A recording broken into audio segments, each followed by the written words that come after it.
Hey, Frank. James Worthy was saying on the post-game show he didn't see the kind of the typical urgency in a sense of urgency and aggressiveness. Wondered if how much you thought that played into today versus the other parts of the game. Yeah, I don't know if I agree with that. I thought our guys played with great intensity. I think we got taken out of a lot of things that we want to do offensively. With Phoenix having a week to prepare for us, credit them for doing a great job with that. And we just got to execute a little bit better on the offensive side of the ball. We got to rebound a little bit better defensively, and we got to make shots. We missed 9 layups, 11 free throws, and didn't have a great shooting night at the 3-point line. But those things will come back around, and we got to look at the tape and figure out ways we can get better for game 2. And Frank, of course, far different stakes and really everything. But when AD went for 42 a couple weeks ago against Phoenix, just what did you see from him tonight? Where he was getting his shots and what you saw they might have done differently tonight against him?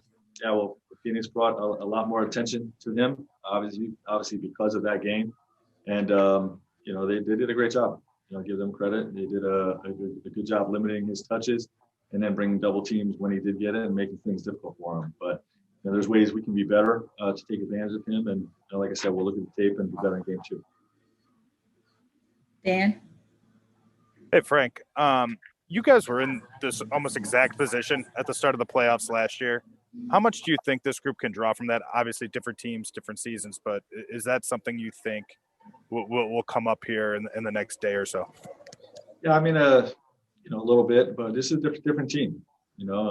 Last year's team was last year's team, and we have guys returning, but we got a different group, and we got to approach it differently. So, we're very confident in the team that we have. I know that much, and confident in what we're going to do in terms of looking at the tape, making adjustments for game 2.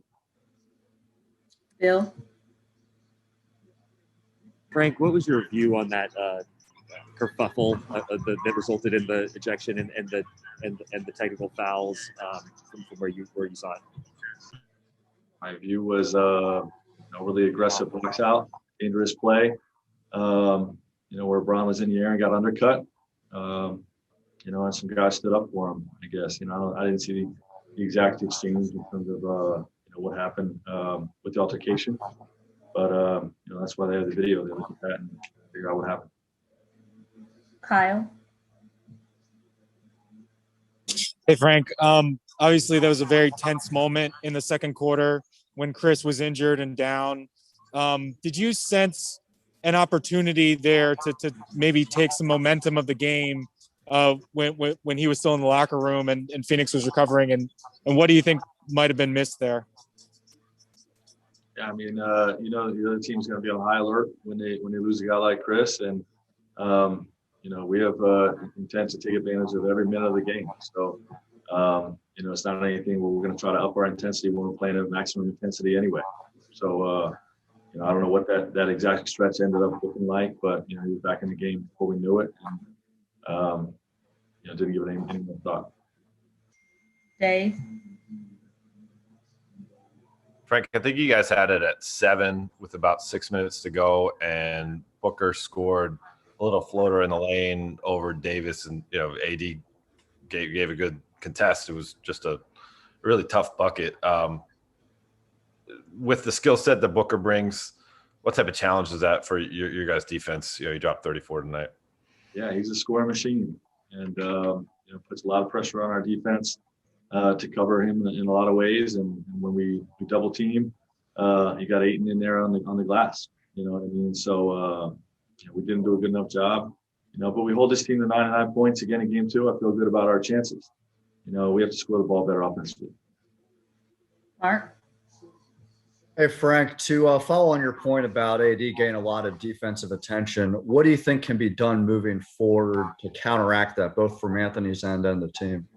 Yeah, there's plenty we can do. I'm not going to get into the details of what our adjustments are going to look like, but certainly we can do a better job, take advantage of the attention he's drawing. Barry? Hey, Frank, 2 quick questions here. You guys played into the bubble to win the championship as late as October 11th last year. How much do you think that plays into you're trying to repeat now in such a short period of time? And then secondly, what was it like to play in front of a full house this year as opposed to the empty bubble last year? Yeah, it was great to have a fan atmosphere, playoff atmosphere. Even though we're the road team, I think all of us as competitors miss that environment, and I think our guys were up to it. In terms of playing late last year, it's been a challenging year, but our guys are intent on defending our title, repeating as champions, and we're up for the challenge. Jovan. Hey, Frank. You guys were +2 with LeBron on the floor and -11 with him off. I know it's not that simple as to why you guys lost, but how did you view the non-LeBron minutes tonight, and how do you think you guys can make those minutes more productive? Yeah, I mean, you said it right there. I guess we were -11. We'll have to look at the tape, see if there's things we can do in all ways, both sides of the ball, rotations, things like that. We've been pretty good of late with him out. It obviously half our season seemed like without him. So we can be better there. I think again the attention that AD was on defensively limited us in that stretch, and we can be better in terms of taking advantage of that attention. Last question, Harrison. Hey, Frank, I know you're not going to get into what adjustments you're going to make, but last year you guys generally started most series with kind of similar lineups before making adjustments as they went along. And I was just wondering if you feel like there's any kind of mental advantage for your group in kind of telling them, like, look, we're going to make this other team force us to adjust. We aren't going to preemptively do it. Well, there's always things you can do within a playoff series, game 1, game 2, game 7. It doesn't matter. There's things you can do within, the guys that you're playing, and you can change the guys that you're playing. But obviously we're going to look at the tape and see which ways we were hurt or we're not good enough tonight, and be better for game 2.